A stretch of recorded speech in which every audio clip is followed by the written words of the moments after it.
and welcome to SVG-TV News for Thursday, August 28, 2025.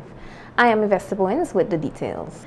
The National Disaster Management Agency NADMA in Grenada has reported heightened seismic activity at the Kikum-Jenny submarine volcano located north of Grenada. According to a news release issued by NADMA, the agency was alerted to the increased activity by the University of the West Indies Seismic Research Center.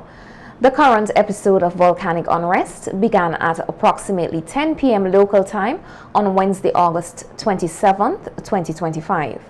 The UWI Seismic Research Center reported that approximately 800 small tremors were detected between 10 p.m. on August 27th and 8 a.m. on August 28th. The strongest of these events were recorded with magnitudes ranging from 2.2 to 2.4. There have been no reports of the tremors being felt on land in Grenada. While seismic activity is still ongoing, the release noted that the intensity has decreased compared to the initial onset of the unrest. The UWI Seismic Research Center is continuing to monitor the volcano closely and will provide updated analyses as more data becomes available. NADMA has advised that based on information received from the UWI Seismic Research Center, the alert level for Kikum-Jenny remains at yellow. This means that all marine vessels are strictly advised to observe the 1.5-kilometer exclusion zone around the volcano. The last episode of unrest at Kikum-Jenny occurred from February 10th to 14th, 2024, during which over 3,400 tremors were recorded. The maximum magnitude during that episode was 3.3 with no T-phase waves or explosive activity detected. NADMA assures the public that it will continue to monitor the situation in collaboration with the UWI Seismic Research Center and provide timely updates as necessary. More than 40 hospitality professionals in St. Vincent and the Grenadines have successfully completed a one-month training program led by a Cuban technical mission. The program, which concluded this week, aimed to elevate service quality and standards within the local tourism and hospitality sector. At a certificate ceremony held to mark the end of the initiative, Minister of Tourism, Civil Aviation, Sustainable Development and Culture, Carlos James, expressed his satisfaction with the training outcomes. He emphasized the importance of developing a skilled workforce to meet the growing demands of the tourism industry. But by and large, I would like to see, and which is happening, majority of the jobs in the hospitality services industry to be manned by Vincentians. And for us to do that, we have to be competitive. We have to upscale even those who have the training. There's this continuous exercise of upscaling. And that is why the training is very critical and important. And fundamentally, where we have to start, and I think we've started in the right direction, is those who are doing the training, those who are facilitating the training. We have to start with them. We have to start to upscale them. And this program is an example and indication of what we're doing. I canvassed the room a little bit before coming to the head table, and I asked a few of the participants. I inquired, I said, how was the training? Was it beneficial? Was it important to have the facilitators from Cuba here? And by and large, the responses I received were very overwhelming. They said, yes, we should continue. I want more of these opportunities to learn. The hospitality mission was made possible through a memorandum of understanding signed between the governments of St. Vincent and the Grenadines and Cuba several years ago. The initiative is part of a broader effort to strengthen bilateral cooperation in tourism and capacity building. Cuban ambassador to St. Vincent and the Grenadines, His Excellency Carlos Echeverry, highlighted the strong and enduring relationship between the two nations, which paved the way for this collaborative project. When we began this mission, we emphasized that Cuba was not here to teach anyone, but rather to share experiences, to socialize good practices, and to learn from each other. And today we can say with confidence that this spirit of mutual exchange has truly guided every step of our work. For the first time, Cuba launched a project of this nature with a sister nation. And I said that before as well. We could not have chosen a better partner than St. Vincent and the Grenadines. The collaboration has not only strengthened Vincentian capacities in tourism and hospitality, but has also reaffirmed the bonds of solidarity. And the minister was insisting in that beautiful word, and fraternity that united our nations. Head of the Cuban delegation and lead trainer Carlos Chavez Brato also addressed the graduates, reminding them of the vital role they play in shaping the nation's tourism reputation. But in hotel business, the most important thing is guest expectation and guest satisfaction. And to get this objective, it's very important improve knowledge, skill, and attitude. And the most important to get satisfaction is attitude. If you have positive attitude, you can continue learning and improving the skill to provide excellent and professional service to our guests. If everybody here can understand this country can become the best tourist destination in the Caribbean area.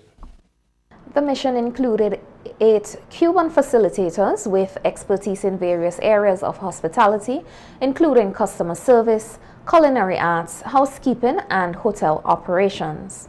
As part of the ongoing exchange between the two countries, the St. Vincent and the Grenadines Tourism Authority is also expected to lead a reciprocal technical mission to Cuba in the near future. This continued collaboration aims to deepen the sharing of best practices and strengthen institutional ties between both nations. President of the St. Vincent and the Grenadines Teachers Union, Oswald Robinson, is calling on the Ministry of Education and the Ministry of Health to work collaboratively to ensure schools are properly prepared ahead of reopening. Robinson expressed concern that too often when schools reopen, construction and repair works are still ongoing, disrupting classes and creating an unsafe environment for students and teachers. He also emphasized the importance of sanitizing school facilities as part of back-to-school preparations. Priorities to make sure that you pay attention to those schools that really need repairs and maintenance. Don't wait until school start and you're gone in. You're making noise with all kind of drill and all kind of equipment and interfering with the conducive learning environment. You have ladders hanging up. That could be a health and a safety risk. I am making an appeal that the Ministry of Health would work with the Ministry of Education and the other agencies to remove those lidless, dirty garbage bins from around the school compound. They are unsightly, they are not healthy, they are havens for rats, cockroaches, mosquitoes, and all those pests. Please remove them. The SVG-TU president also stressed the need for reliable water supply across all schools, noting that many still lack functioning water tanks. Asking the authorities to put water tanks in, install water tanks in all the schools. You have enough time. You had 8 weeks to do that. You should have remembered what happened when the volcano came. We got thousands of water tanks. When Hurricane Beryl came, we got more. And when we were preparing for the protocols for COVID-19, all these things became even much more critical. For too often, schools have to be closed when the main supply of water is out. Thomas Sanders, the girls' high schools. The girls' high school, those schools in Central Leeward and North Leeward are living examples. So please check the toilets. Too often you see toilets are leaking. We want to again encourage the students to take care of the facilities. Some of you are not taking care of the toilet facilities. Even the desks. I see children sitting on top of the desk. In addition, Robinson made a direct appeal to contractors carrying out school repairs, urging them to deliver quality work to reduce the burden of ongoing maintenance. And we want to encourage the builders, make sure you build to the correct specification. Some of these builders are not doing a good job. As some of the students sit to use the furniture, they are crashed to the ground like a plane, out of control. Pay attention to fencing. When we signed our collective agreement in 2003, we also signed a new collective agreement in 2005. And we put in what they call a schedule of undertaking, because we know the economy is small. We don't have a lot of money in the country. So we put in a schedule of undertakings that over a period of time, the government would fence all schools. Now, it's 20 years after, and still a lot of schools not properly fenced. So that is where the stray dogs get in, and some of the goats and the sheep and the animals. And we had that problem out at the tarmac with rats and dogs getting in and biting people and spreading fleas and ticks, making the school environment an unhealthy and unsafe place. Robinson stated that he plans to personally visit several schools when they reopen on Monday, September 1st, 2025, to assess their readiness for the new academic year. Minister of Health, Wellness and the Environment, Honorable St. Clair Jimmy Prince, has reaffirmed the government's ongoing commitment to community development throughout St. Vincent and the Grenadines. Speaking during a live discussion on Star Radio, Minister Prince highlighted the steady progress achieved over the past 8 years, particularly in the rural and underserved communities. He noted that significant village development projects have been implemented and continue to be rolled out, all aimed at improving living conditions and strengthening the social and economic fabric of communities across the country. Without boasting, I do have a record in Maricopa for the past 2 terms. What I would say, let's make a discount of about 2 years, because we had a special period of the pandemic and the eruption, etc. I would think it's 7 years. We have about 67 projects, major projects, either finished or ongoing in the valley at the moment, millions of dollars. In the last term, we spent over $40 million. This time, I haven't tabulated, but I think we'll be in the region of $70 million. We have touched from health, education, road infrastructure, just name it, playing fields, sporting activities and so on. We have done much more in 8 years than anybody has done in the entire history of Maricopa to date. So we have a record that we can talk about. Every single village in the Maricopa, and you know we have about 17 villages. Every single village in Maricopa has been touched by, in some form or other, whether it is a new playing field or a new road or realignment of a road, footpaths, just name it, we have them. For people, all right, we have 3 main rivers going into one, and we have had to do a lot of work on these rivers to make people safe, to protect property and that kind of thing. So we have done a lot of work in that regard. On the Tiviot River, on the Zenga River, on the Ford River, and also on the Yambu River, we have done a lot of work on that. The minister also addressed urgent infrastructure concerns currently being tackled by his ministry. He said work is underway to resolve a serious embankment issue that poses a risk of isolating an entire village. As I said before, there's a record that we could talk about, all right? The record is there, it's seen by everybody. We don't have to talk about it over and over again. Of course, I do that sometimes. But we have been doing so much work. It has been feverish, the pace. So much work in Maricopa that it is difficult for anybody not to see them, right? And of course, there are people who are saying nothing was done. But of course, that is a political talking point, which is not going to carry much weight. But I'm saying that we have our record that we can stand by, and anybody who goes to Maricopa could see it. There has been not total, but there has been a significant transformation of the valley. in a number of ways. For instance, we have transformed Glenside, and everybody keeps talking about Glenside, how Glenside has moved up. We are transforming Richland Park. We have changed the whole face of Richland Park. We're doing work in Carré, Mount Pleasant, Sayres, for the first time got a through road. I could go on and on and on. Montreal, the farm at Millen Road. We have rejuvenated a place called Callan Green in Cotton Ground. We have done roads, for instance, at Gully Corner.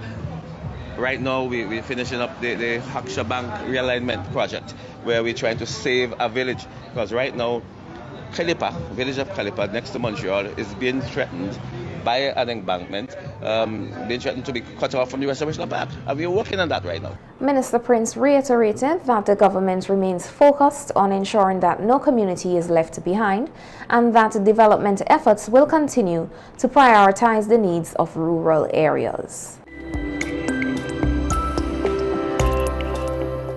St. Vincent and the Grenadines will take center stage this evening at Carifesta 15 in Barbados with its highly anticipated country night production titled Echoes of the Drums, Ancestral Rhythms with Future Voices. The showcase, currently on the way at the Grand Market in the Carifesta village, promises a vibrant and soul-stirring performance that embodies the essence of Vincentian identity, heritage, and creativity. According to a news release from the Ministry of Tourism, Civil Aviation, Sustainable Development and Culture, the production presents a powerful tapestry of music, dance, theater, and storytelling, reflecting the resilience of the Vincentian spirit and the continuity of culture across generations. It says, Echoes of the Drums draws deeply on ancestral traditions while creating space for contemporary voices. The release notes, it highlights how young Vincentians are carrying forward their cultural heritage into the future. The production features some of St. Vincent and the Grenadines' most talented cultural practitioners and performers who have worked tirelessly to craft a showcase that is both authentic and inspiring. Minister Carlos James, who holds responsibility for tourism, civil aviation, sustainable development and culture, described the presentation as a proud moment for the country. Minister James said Carifesta has always been a space for Caribbean nations to share their stories and celebrate their shared heritage, and through Echoes of the Drums, St. Vincent and the Grenadines is not only honoring the legacies of our ancestors, but also amplifying the voices of our youth, who are charting the way forward for our cultural expression.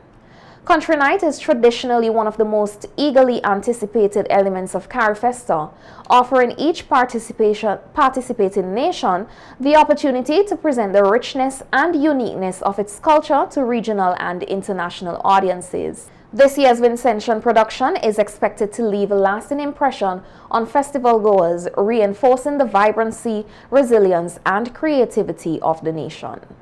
We continue our feature on the contestants vying for the Miss SVG 2025 title. This evening, we spotlight contestant number 4, Elrika Games, a proud resident of Barrowley. She is sponsored by Executive Air. Games has expressed a strong passion for technical and vocational education and training, TVET, which she plans to advocate for if given the opportunity. She shared that entering the Miss SVG pageant has been a long-held dream, and she feels confident about her chances of winning the crown. Well, like I would have spoken with everyone else and told them, it's positive peer pressure. But not just that.